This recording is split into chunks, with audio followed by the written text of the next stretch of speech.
Welcome back to another episode of The Adventure of Motorcycles. Before we begin, I want to pose a question. Have you ever woken up, decided life wasn't enough? Maybe your perfect marriage, your perfect house, your perfect job, and you decided, at 50-something years old, I'd really like to go out and buy a bike, spend a third of my income to buy it, and then go beat the hell out of it, maybe wind up in a hospital. If you've never thought of that, I'd like to introduce you to someone that did just that.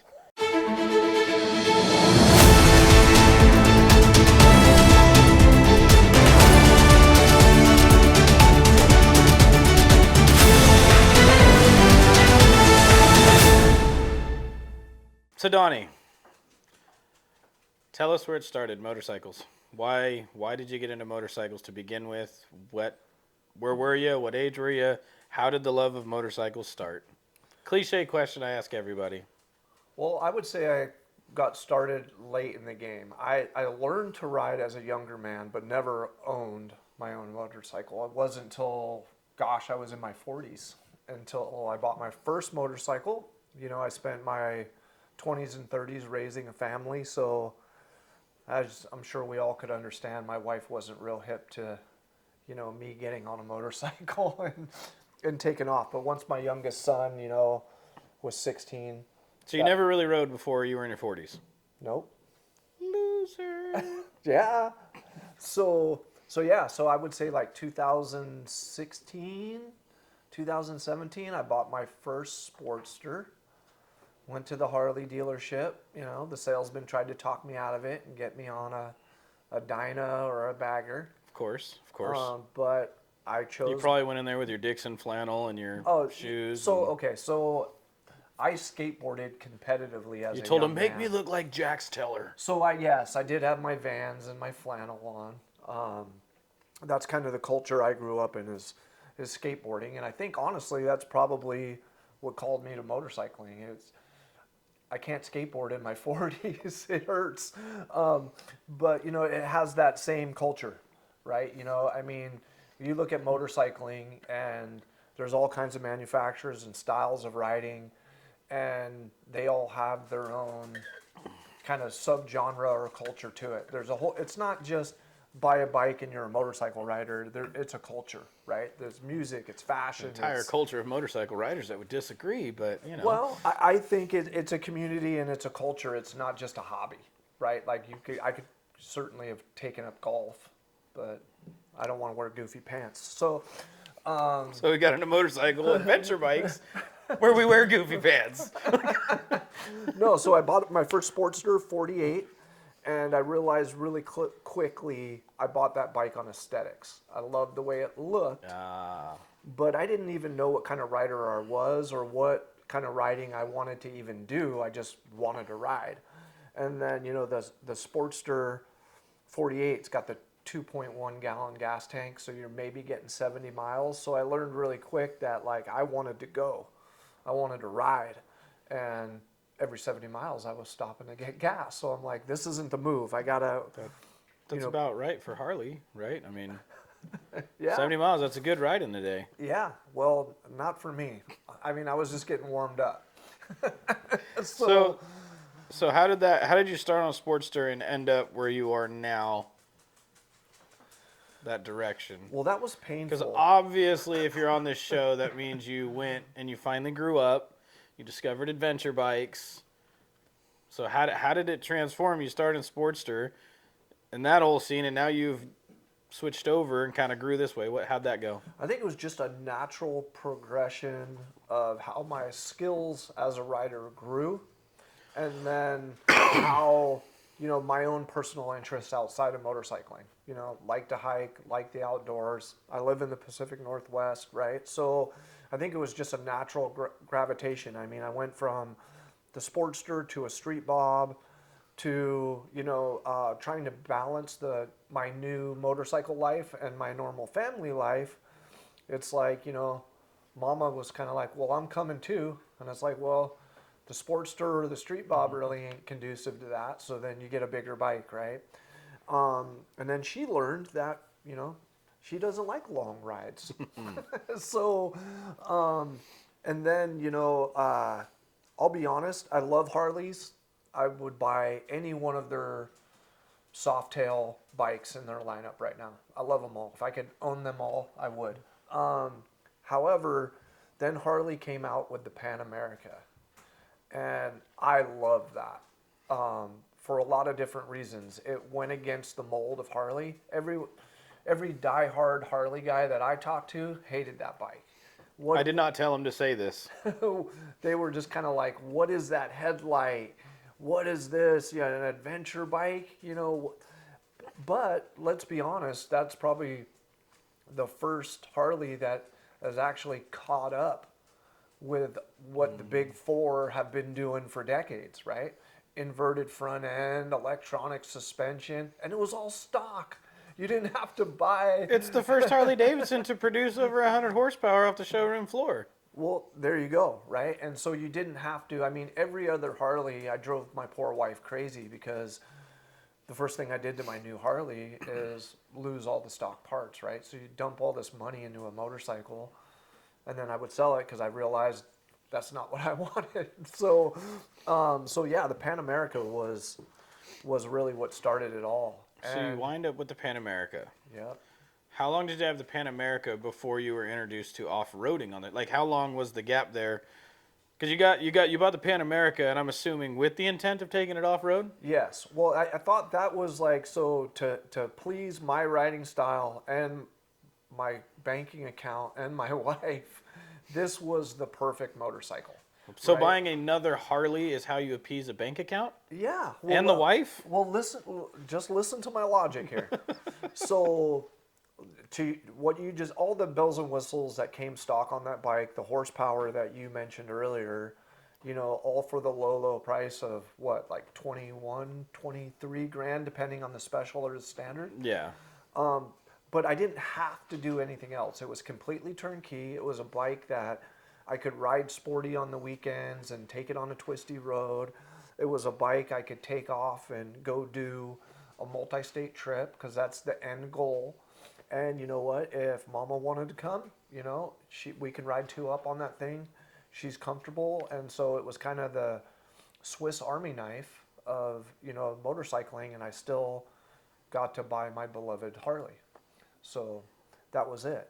And once I kind of got bored with the back roads and the riding around here, that was kind of the next natural progression, is where the guy on the bagger's got to stop, I can keep going if there's a gravel road there, and I can go see, you know, what's out there. And so, yeah, so it just kind of checked all the boxes. And so checked all the boxes. You're building the confidence on the bike. And I know a little bit of the backstory, and you had met someone over a back seat rest. Yep. Who invited you to come out, and somehow we lured you onto some trips. Yeah, you know, I knew I wanted to do off-road riding, but granted that I'm a novice, it's a big bike, and, you know, all the research I did about, you know, the BDR, off-road riding and things like that. Yes, I want to touch on that. Because you said you did some research in the BDR. Yep. And I think this is something, everyone builds the BDR up in their head. How much buildup did you have in your own head? I had a pretty good buildup of, you know, if I was going to be able to do it or not.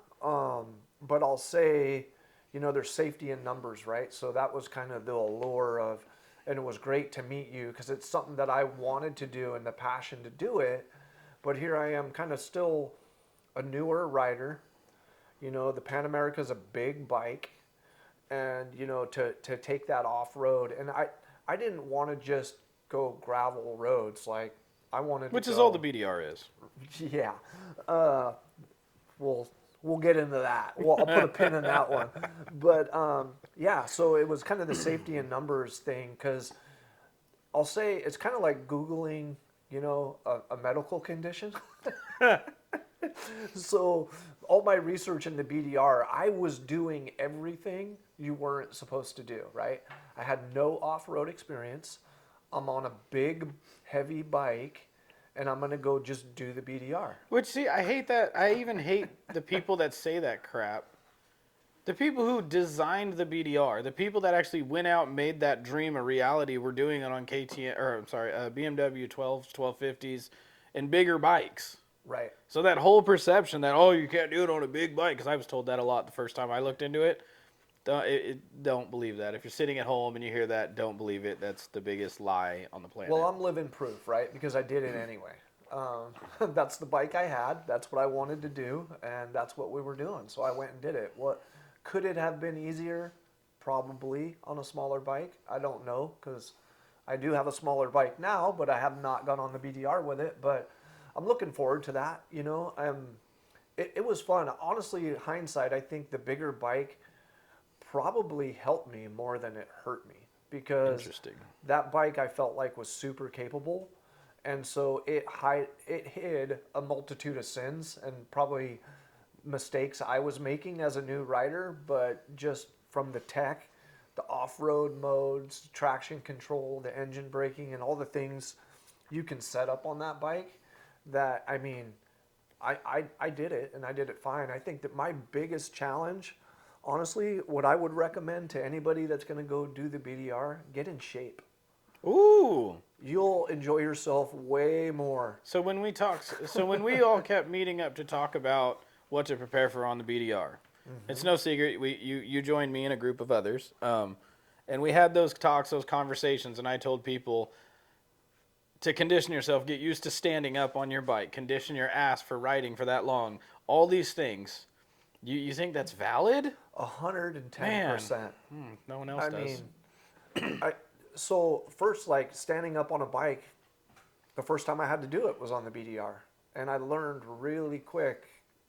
Why we get wider foot pegs to stand on? Well, that, and just, hey man, I'm out of shape. Like, stop locking your knees. Just the cardio, how physical it is. You can watch a ton of videos, and I do. I follow a lot of moto vloggers, and most of them are off-road kind of BDR type guys, and they don't look like Adonises or anything, but they've conditioned their body. They're doing it all the time.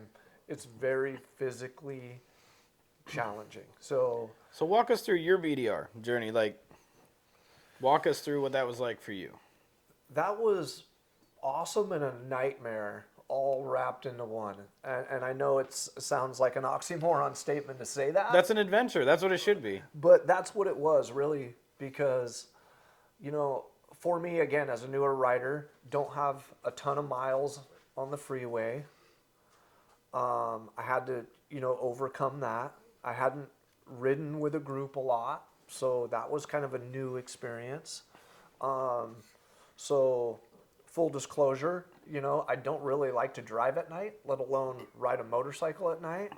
Had to do that, and then I've got zero off-road experience. So, we take off from, North Snohomish County, bombing down I-5 is, the first couple hours of the trip. It's in rush hour traffic because we get a late start, and it's probably the longest ride I had ever done to that point. And, we roll into Packwood in the dark. First time off-road. Longest trip I've ever done. First moto camp. Brand new bike I'm not familiar with. How many more boxes would you like to check is what you shouldn't do? Right. Yeah. And then, freeway, group riding, in the dark where I'm not the most confident. I'll do it. I just don't like to. If I could plan around it, I would. So yeah, we pull into Packwood. It's dark, and we make a couple calls, and our group is not where they're supposed to be. What? So we think our end destination is Packwood, and in my mind, I'm like, cool, I can top off gas, and I get to rest and kind of process everything I just experienced. No, that's not it. You get to ride another hour, hour and a half in the dark, and then halfway through section 1, I believe. And what was that ride like? I mean, section 1's pretty easy. It's just paved roads. I disagree. There was a lot of loose gravel, if I remember correctly, and in the dark, you can't see shit. You learn real quick about following distance and dust, even in the dark. I don't care. And the mud. And I was already tired. I was already done. So I was tested, even with the new experiences, I was tested right out the gate. It's like, here we go. you know, and Climbing elevation, temperatures dropping. You start thinking, am I going to hit snow? it was cold, it was dark, I couldn't see anything, and I was just following the guy in front of me and hoping they knew. And where were you in line? I think I was, at that night, I was third. So you were right behind Forge. Yeah. Okay. And so I think you were leading us in to the campground where everybody was. Yeah, somehow I convinced a group of people, novice people, to trust me to lead them. I will say you had a great sales pitch. I mean, it didn't go anything like you said it was going to go, but I'm glad I did it. I made a promise that we're going to do the BDR. It's not that hard. You're all going to survive. And we did. But not without, we got some great stories. Oh, yeah. And like I said, I got to check a lot of boxes. So would I do things differently next time? Absolutely. But I'm glad I did it. I have no regrets. And that's probably, I won't even say I hope. I will be taking a lot of long trips in the future and doing a lot of things. But that's one I don't think I'll soon forget.